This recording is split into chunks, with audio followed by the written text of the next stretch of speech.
name is the marvelous Mr. Greezy. Come on in, this is my crib. You can come in and check it out. Come on in.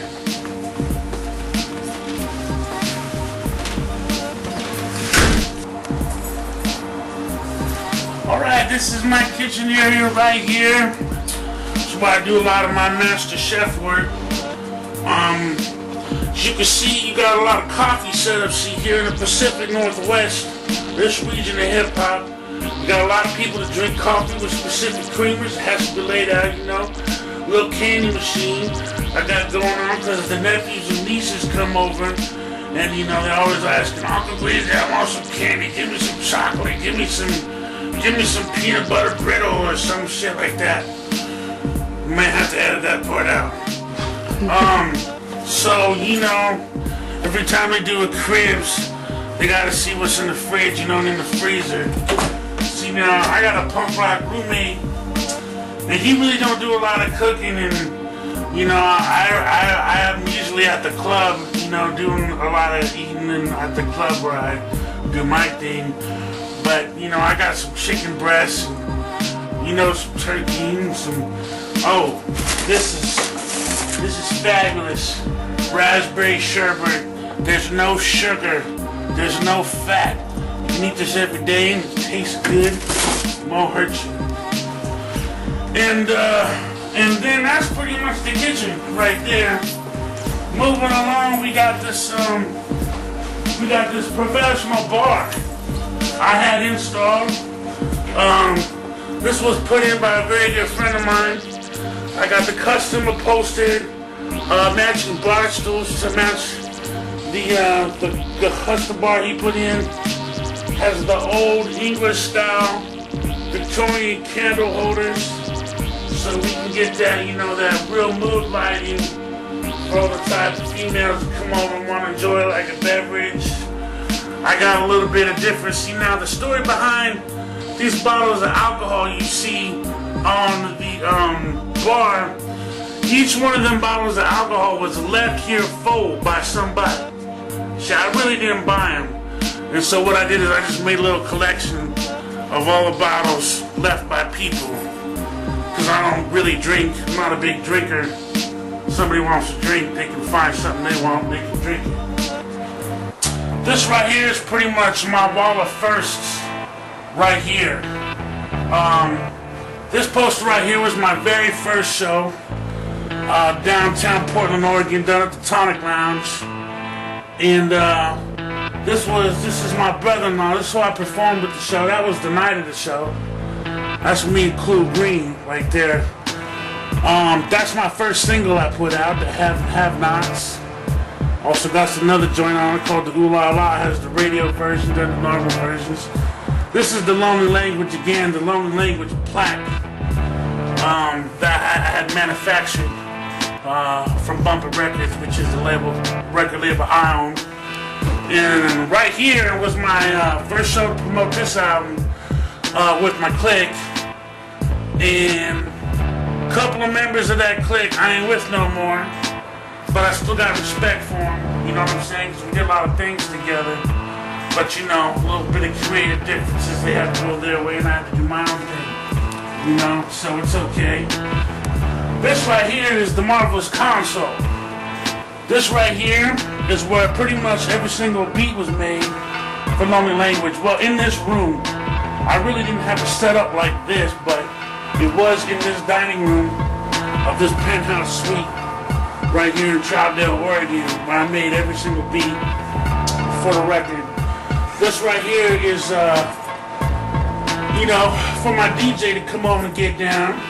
Of course, you know, you can see he got plenty of vinyl to select from.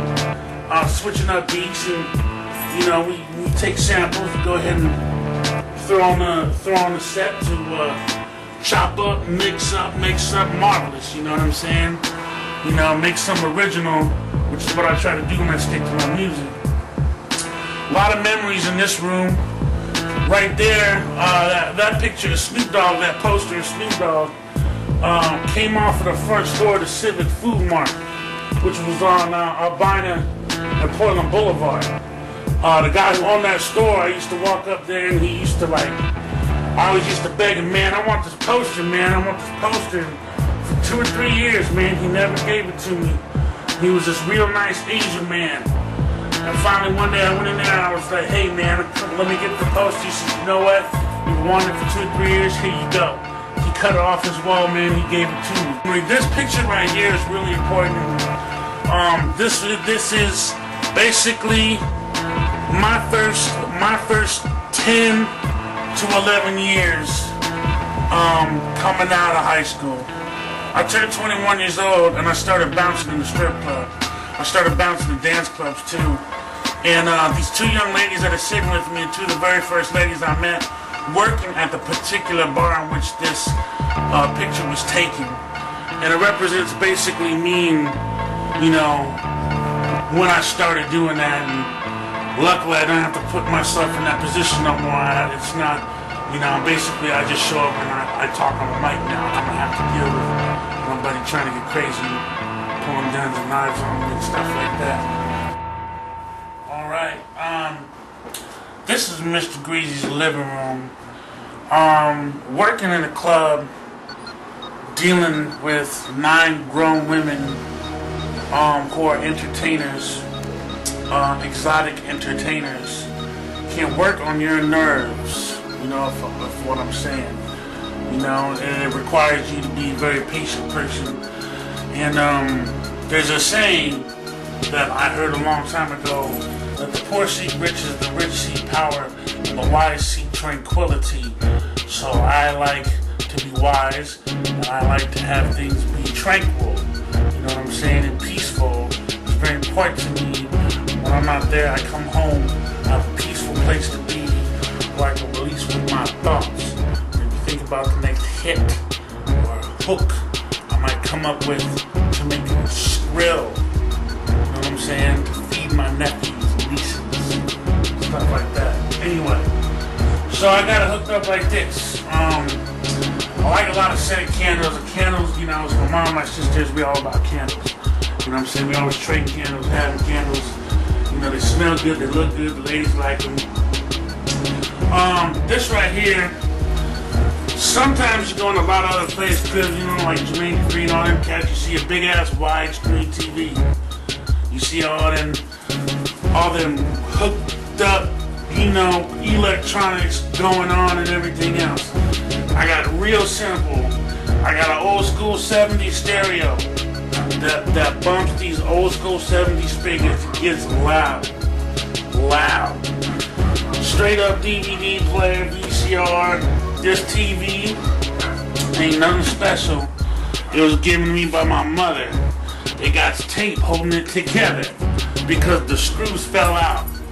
Now the reason why Mr. Greezy has, you know, a lot of nice things and everything else but the TV and all that, because I don't waste a lot of my time watching TV. I don't waste a lot of my time sitting on my butt doing things like that. And I also think kids today play too many video games and watch too much TV.